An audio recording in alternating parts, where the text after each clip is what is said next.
Hello and happy holidays. Today, I'd like to talk about this experience. This was probably the first time where I really felt the importance of timing. I mean, I already knew that timing was really important, but you have to really experience it to truly get it. So, this was back in time when I had finished college and I actually went to a community college to go for an associate's, as strange as that may sound. And so it was during this time, I was in a new city and I made a friend. This guy, he had been doing freestyle wrestling and pro wrestling as a hobby. I think he actually went to a pro wrestling school, not an official school, but it was a class taught by an ex real professional wrestler, So and he had been doing this like a freestyle wrestling type stuff, but it was all hobby. I introduced him to Brazilian Jiu Jitsu, so I went over to his place a few times a week and taught him basic Brazilian Jiu Jitsu. He wanted to join an actual school, but I advised against it just because they're so competitive. There's a very high dropout rate. Chances of injury is quite high, and usually at these kinds of places, the new person walking in is fresh meat. You know, all the guys who have been there are getting beat up by better guys that have been there longer and stuff. So they can only practice their moves on newer people who are not as good as they are. So through that, it forms kind of like this pecking order. You got the people that are more experienced in class on top of the food chain, and then it goes lower and lower and lower, until you got the newbies that are, like I said, fresh meat. So personally, I'm not a big fan of that kind of training method. I do like that it's very sparring orientated, so it just brings things out black and white very clear. But at the same time, I realize that there's two ways of going about it. I actually visited his school for a seminar one time, and I saw I believe it was two blue belts that were training together. One blue belt was very, very rough. He was using a lot of strength, a lot of force. And there was another blue belt that was very smooth. He was very efficient, very technical, good form. But they're both blue belts. And when they sparred each other, the result was very close. It was about the same. To me, it looked like a draw. So that's when I realized that it's not necessarily the results. You can get there to that level, but you could travel two very different paths. And I wanted to be the blue belt who was smooth, not the blue belt that got there by pure muscle. So, but in such a school, I think the majority of practitioners are probably using a whole lot of muscle. So anyway, watching this kind of thing, that's why, and having experienced it myself, this was why I advised against joining a school. Anyway, he shortly joined the most prestigious Brazilian Jiu-Jitsu school in town, which means that they are a very competitive school. They do well in competitions and everything. So this was exactly the school that I didn't think he should go into, but he did. We still kept training together. And he constantly complained how the new guys were treated like fresh meat, and he would get wiped by everyone since he's new. So pretty much what I warned him of. So let's fast forward in time. He had been there a while now, and now he was close to getting his blue belt.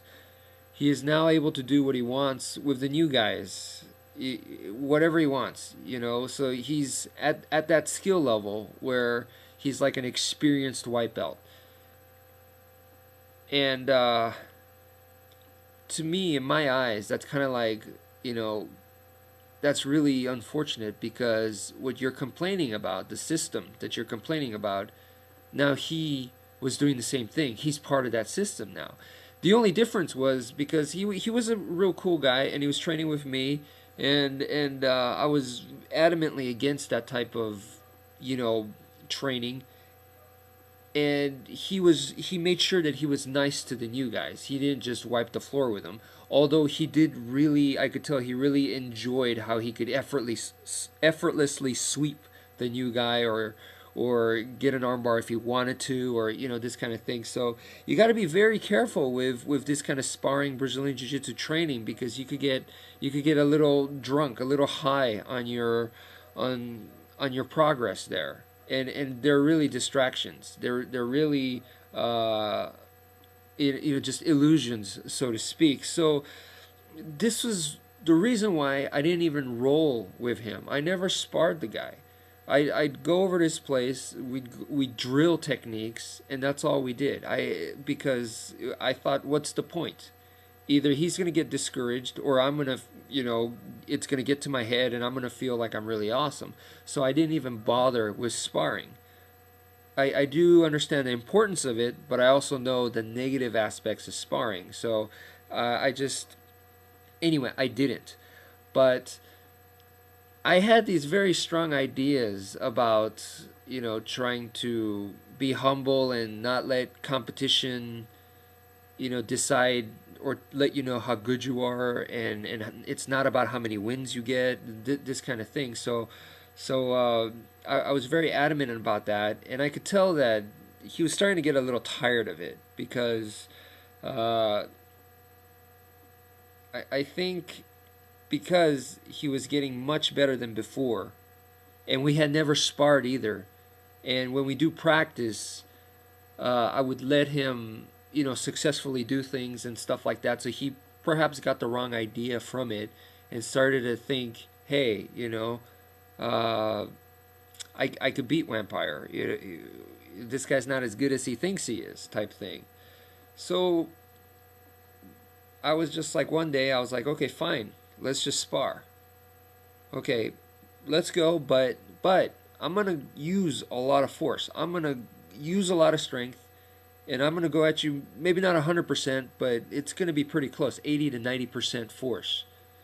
I was gonna do a little experiment in my head. So I said, you know, that's what I'm gonna do. I'm telling you right now, forehand. And he was like, okay, sure, you know, because he had no problem with that.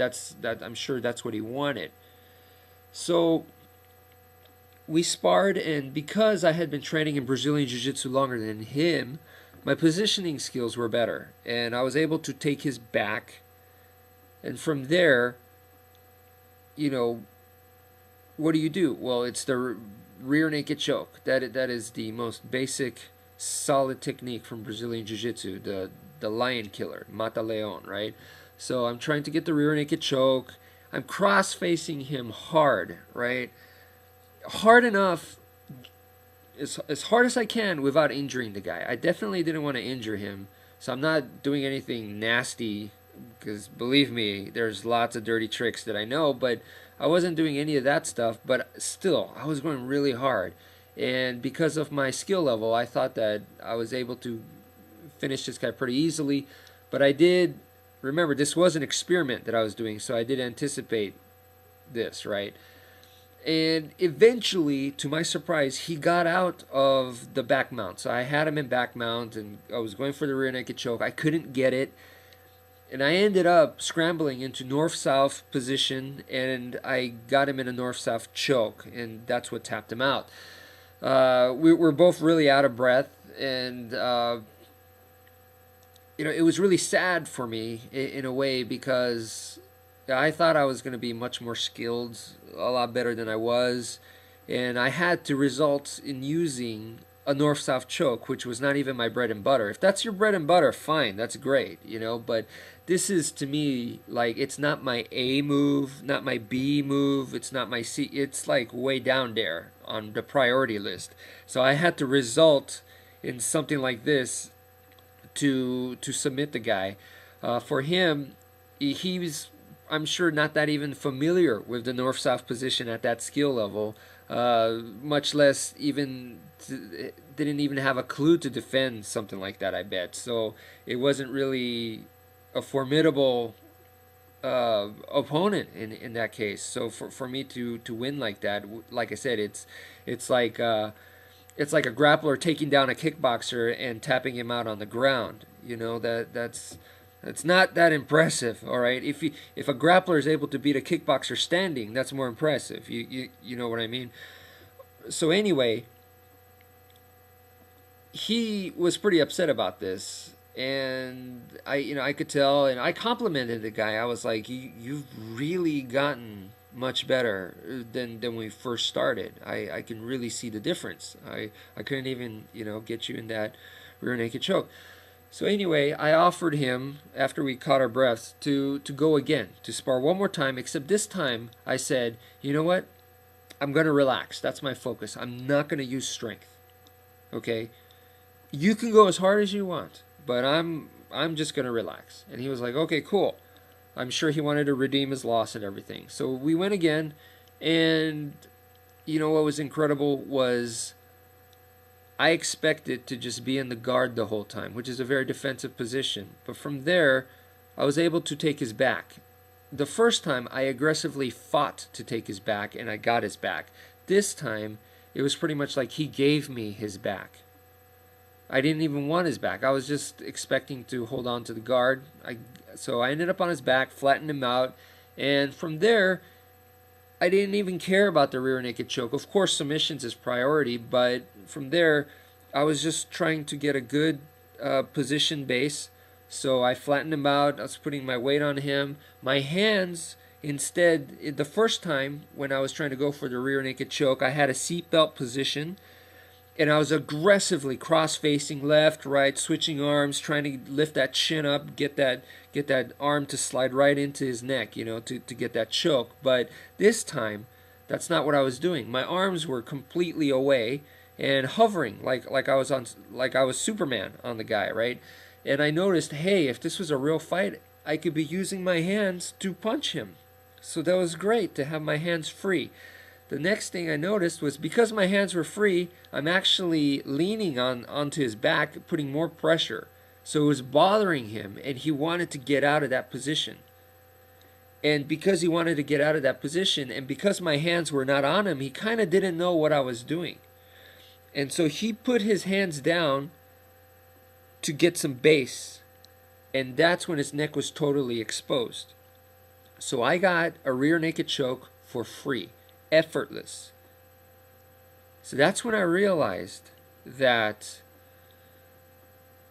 because I was relaxed, it gave me good timing, and with good timing, it's effortless.